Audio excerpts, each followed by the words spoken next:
Hey guys, so round 2 of the US Chess Championship was earlier today. There was 2 decisive games. I'm going to show you one of them, the game between Wesley So and Christopher Yu. Fascinating game, lots of really good learning opportunities, some attacking on opposite flanks of the board, and a really impressive finish that you're going to want to stick around for. So let's go ahead and get started. All right, so e4, e5, knight f3, and knight to f6. So this is called the Russian game or the Petrov, and it's actually a really drawish line, okay? And so after white takes here, black usually plays d6 just to kick the knight away, and then they're going to take back the pawn. Because the pawn structure is exactly the same, you've got 3 against 3, you've got 4 against 4, you've got, I mean, everything is just completely equal. Extremely drawish line. Looking at the database over here, 63% of the time this happens at the master level, the game ends in a draw. Okay, so that's a very high percentage of draws. And then as we kind of follow the main line, which they were doing, it actually even becomes higher. So there's c4, c6, after rook e1, bishop f5, queen b3. This is all theory, okay? The draw percentages from this position is 78%. Okay, so 78% of the games at the top level end in a draw from here. So that's pretty interesting. And then you have a 16% end in wins for white. So what is that? 78, 88, 94, if I can do math. So only 6% of the time black wins. So just keep that in mind as we go through. Very, very drawish line. Okay, queen d7, c5, bishop c7, and then right here after queen c2, I think we're finally in unknown territory. So this has not been a position that's been played before, and it's pretty dry. There's not a lot happening. White has a little bit more space on the queen side, but everything's kind of blocked off. Black does have this nice, knight on e4, but other than that, there's not really too much going on, right? So it's a little bit of a slow start. Knight to a6, a3, and I should mention, notice how Wesley ignores the knight and does not go ahead and capture it. I think this is something that a lot of beginners would consider because you're trading and it looks like you're messing up black's pawn structure, which you are. Okay, these are double isolated pawns, which can be weaknesses long term. But the problem is you're giving up some very important things. Number one, this light squared bishop being gone now means that these light squares are going to be extremely weak, and black is already set up to take advantage of that. He has a discovered attack on your queen, which means if you're careless and you play a move like this, all of a sudden knight takes c5, hitting your queen, so you can't take the knight.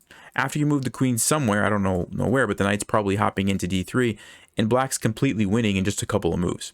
So this is an example of where it's not really worth it to give up your bishop just to mess up the pawn structure, okay? And also, I should mention, black has the bishop pair. Both bishops are on good diagonals, and now black can even use this open file for their rook, okay? So some situations, it's good to trade your bishop for a knight like that, but only when black doesn't get like a whole bunch of compensation for it, like in this case. If they get a lot of extra things, basically, it's probably not worth it. So Wesley wisely ignores that, plays, a3, getting ready to play b4. And we get some more moves. By the way, I should mention, what do you notice as soon as you see the move f5? Something should jump out at you when you see that move. Well, if you said the e5 square, you are correct. So you always want to be on the lookout for holes. Okay, these are places where you can put your knight. It's called an outpost, right? And it basically means a square that cannot be attacked by your opponent's pawns. So in this case, as soon as that f pawn moves forward, the e5 square is now a nice target for white's knight, right? Because prior to that move, if you ever put your knight there, at some point, black would be able to play f6 and chase you away, right? But as soon as they play f5, it's no longer an option. And so keep that in the back of your mind. We're going to see that in just a second. So they repeated a couple moves, and then Wesley goes for b4. Bishop to b2, he's setting up, right? He's setting up to play knight to e5 there. And then we see, not yet, knight comes into e5. All right. Now, black does have the bishop controlling that square. You might say, well, can't black just take it? And that actually, that's not a bad move. You could take it, but now you do have a protected pass pawn for white here. And maybe more importantly, you've opened up the d4 square, which means now white's knight has that as well as f4 options, and it almost looks like black's rook is getting trapped. Now, Stockfish says this is actually playable for black. You have to play f4 And then I guess it gets pretty tricky after knight to d4. f3, you sacrifice the exchange. It gets pretty wild, but definitely white's going to get some compensation if black decides to give up that bishop and open up the square here on d4. Okay, so f4 was played, trades off the bishop and plays the move f3. Now this is, you can kind of see that black is sort of setting up to start an attack, right? He's already pushed this pawn. Now the rook comes over. The knight is actually in a pretty good, position to help attack. The bishop is kind of lined up. The queen is actually ready to go. And so you can see Christopher has a lot of pieces ready to go. And you look at white's pieces and it's kind of like, this bishop's way over here. The knight's not awesome. It would be better placed on f3. The queen is sort of temporarily blocked, right? The bishop, I don't know what it's doing, right? So very dangerous position. So this move f3 is a good idea to keep in mind. When you're trying to defend your king, sometimes playing a move like f3 is really good because it opens up the rank, the second rank, for your long-range pieces like a queen or a rook to assist in defending your king, okay? And so he also is attacking the knight, but at the same time, this queen is now potentially going to be able to help defend your king. So just kind of keep that in mind. Also, I should mention, if you don't play f3 here as white, and you play, let's just make a random move, king h1. Well, that's not a good random move because it allows knight takes f2. Let's make another random move. How about bring the rook over? If you allow black to play f3 themselves, this is terrible for white. Not only because this rook is pinning your pawn and you have an attack here, it's also attacking the knight, but more importantly, it opens up two of black's pieces, this rook and this bishop. You see this right here and this right here. These pieces are going to, ultimately probably lead to a checkmating attack. When you play f3 first, like in the game, this pawn is actually in black's way, right? The rook can't go through it, the bishop can't go through it, and so it's much safer for your king. So a very, very crucial move that had to be played, okay?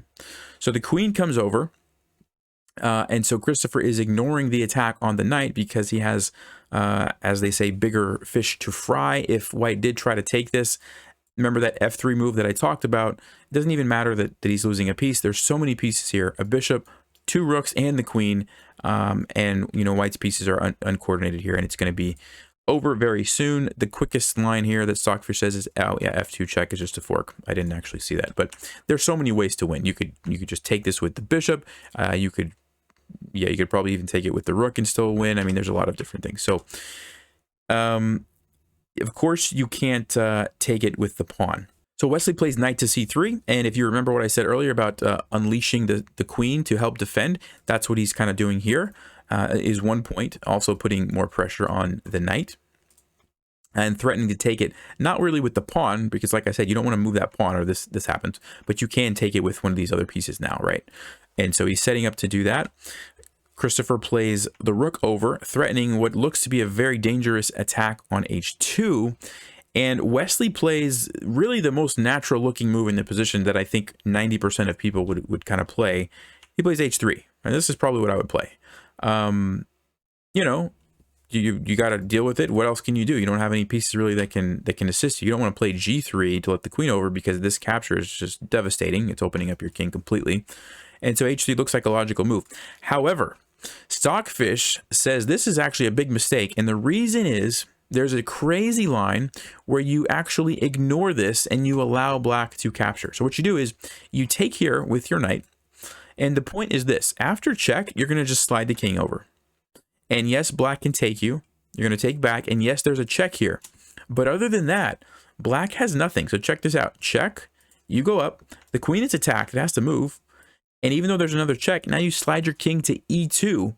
And essentially what you've done is you ran your king over here, or I guess it was like this or something, but you're going to just run over here wherever you need to go, and you're actually really fine.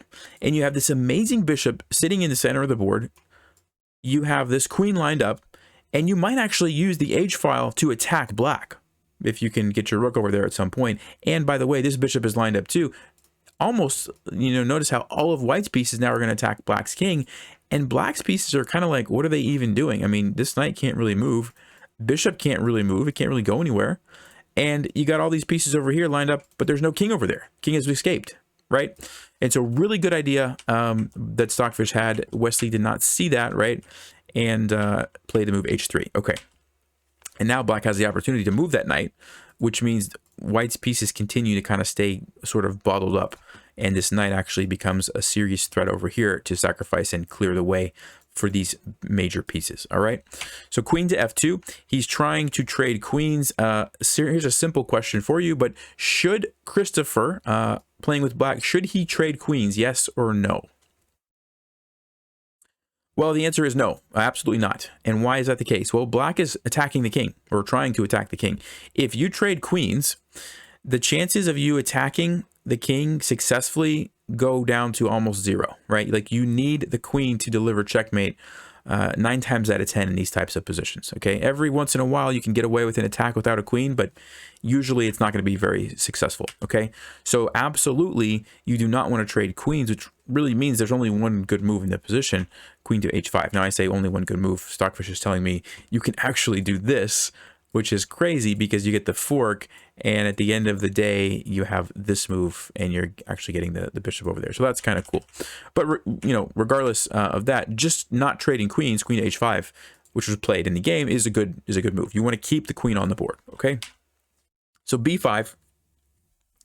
You know, when this is a good kind of opportunity to talk about this. When you're being attacked in one area, so in this case, it's on this side, and you don't really have a good way to make progress. Like, if you think about the moves that white could play here to sort of help deal with this threat, there's not a lot of moves that come to mind. These pieces are just not really positioned to defend over here.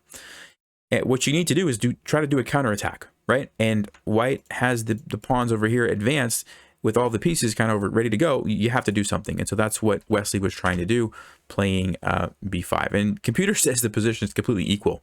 But practically speaking, I think black has a very strong attack here on the king. However, you know, if white's pawns get rolling, you have to be careful as well if you're black. So anyway, game goes on. Bishop comes back, rook to e2. He's using, you know, this second rank to help defend. And then at the same time, potentially doubling up on the e file if that's needed later. King to f1. I believe he's just trying to kind of, you know how the computer showed the line where the king ran over here earlier? I think Wesley is setting up to potentially do that if he needs to get away from the pressure on this side of the board. Turns out Stockfish doesn't like it for the move that you're going to see in just a second. Knight to d7, a5, knight takes h3. Now, this is a really good move. Not an easy move to play because it's a very complicated position. And it's kind of a committal move, but it's very good. And the point is that once those pawns are out of the way, white's king is in trouble, right? And another part of this that's really important, remember I said earlier, Wesley was potentially trying to escape and run away with this king.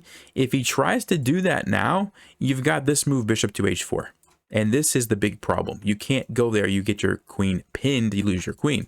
So because of that, this bishop, which looks completely out of play, is actually preventing Wesley from escaping with his king, right? And because of that, it's extremely dangerous for white. So really nice sacrifice there. Wesley plays queen to g2. Queen to h5, defends the rook, also sets up some nasty threats down here, like check, and then you go rook back up to h2 and you win the queen. The rook comes over. He's trying to create another escape route. So remember, you couldn't use this one because the bishop h4 idea. So he's trying to create this square to run this way with the king. Because once the king, you know, if white gets 2 free moves and the king gets over here, white's totally fine. There's really no more attack for black at that point. So it's crucial that Christopher doesn't allow that to happen. Now, it almost looked like the game was going to be a draw. They started to repeat, and then Christopher finds this really nice move, rook to e8. And notice how the rook that was seemingly out of the game now is cutting off the king from escaping entirely. Okay, and again, white has the same problem. How do you deal with this threat? This is a very serious threat on the king. You can't really run this way. Only real move is knight to e2, blocking that, potentially getting ready to come over here and block this. All right, so the rook comes in, and you know, when you're attacking like this, a good thing to keep in mind is when you look around, you want to ask yourself, which piece can I improve the most? So this is a pretty nice looking piece. Queen is a pretty nice looking piece. You know, you might say, well, I need to improve my knight or I need to improve my bishop. But the rook can actually be improved immediately, right? And that's exactly what Christopher does. He plays rook to e3, so he keeps the pressure on this file, but now he's adding some pressure along this third rank as well. Okay, it's a really strong move. If you compare that to some moves with, let's say, the knight, I mean, you can go to f6, but where are you really going? Maybe it's going to take you a couple of moves to figure out, where to go with the knight, whereas this rook move happens immediately. So really good idea. There's also bishop h4, I guess, which looks kind of logical, but the problem is you need your queen to guard your rook, and this is just a big blunder. Okay, so rook comes down, and at this point, Wesley was getting a little bit low on time, so they still had to make a couple of moves, and he only had, let's see, 8 minutes. So not that low on time, I guess, but he played rook to a3, and the idea behind this move is really good. Okay, he's trying to defend the third rank because of the fact that there's tactics available by sacrificing the bishop. So you bring the rook there. For example, if you take here, and you take, and I guess you move your king over, and at some point in the future, you can potentially sacrifice here, forcing the king out, and then you take the rook. All right, and so black has to be careful, and the rook kind of sort of does help defend that third rank. So that's kind of the idea, and it also, defends the bishop, which was attacked. It turns out that the best defensive move for Wesley here was actually king to g1, which looks like a completely ridiculous move, ignoring the free bishop. But the point is that if black takes it, you have knight takes f4 with a triple fork, and you've defended this threat because your king, is controlling that square now. And so black, I don't know what black does here. I think black's just losing. So really crazy idea to defend just king to g1, but that's stockfish for you. So rook a3, followed up by, there's a couple of blunders here just because it's such a complicated and crazy position. So this looks kind of logical. You're bringing the rook down with check, but white can just deal with it. He brings the knight in, the bishop comes back, the queen steps up. I don't want to get too bogged down in the tactics. Bishop takes h7 was correct. You had to get the rook over. And now we get the sort of crucial blunder here, which, I mean, normally speaking, guys, this is a great idea. Okay, when you have the opportunity in your games to put a rook on the 7th rank and attack some stuff at the same time, 9 times out of 10, it's going to be a good move. Okay, in this particular case, it's not the case. If you'd like to pause and try to find what is black's killer idea, go ahead and do that. All right, well, the reason this move is bad is because of the move knight to h5. And at first glance, it's like, okay, what are we threatening here? Well, if white takes the bishop, you're threatening to play queen to b1 check. And once the king comes up, you have knight to f4, forking these pieces. All right, so that's kind of the little sneaky threat there, right? You're going to play queen check, force the king up, and get the fork. So white can't actually take your bishop. Stockfish says you have to play rook to d2, I guess, because now after queen b1 check, you can, what's the move? Oh, rook to e1. So you need the rook to be able to defend the queen, I guess is the idea. Okay, interesting. Anyway, Christopher did not play knight to h5 yet. He played the check first, and then check, and then now knight h5 happens. And regardless, it's still a completely winning attack. There's too many threats. You've got the knight coming in here. You've got the knight coming in here. Because remember, this bishop is protecting everything. You've got a threat here. This is pinned. And white has no good moves. All his pieces are kind of tied up defending the king, and black is just all over. There's not even any good checks for the queen, right? The bishop is covering that. And so fantastic game by Christopher Yu. Let me remind you, Wesley So is rated over 200 points higher. I mean, that's a pretty big upset, right? And so congratulations to him. Fantastic game. A lot of fun to watch, and I hope you guys learned something from this one. I will see you in round 3. I'll probably just be picking my favorite game each round and covering that. I just don't have enough time right now to go through all of the games, but yeah, I'll see you guys next time. Stay sharp, play smart, take care.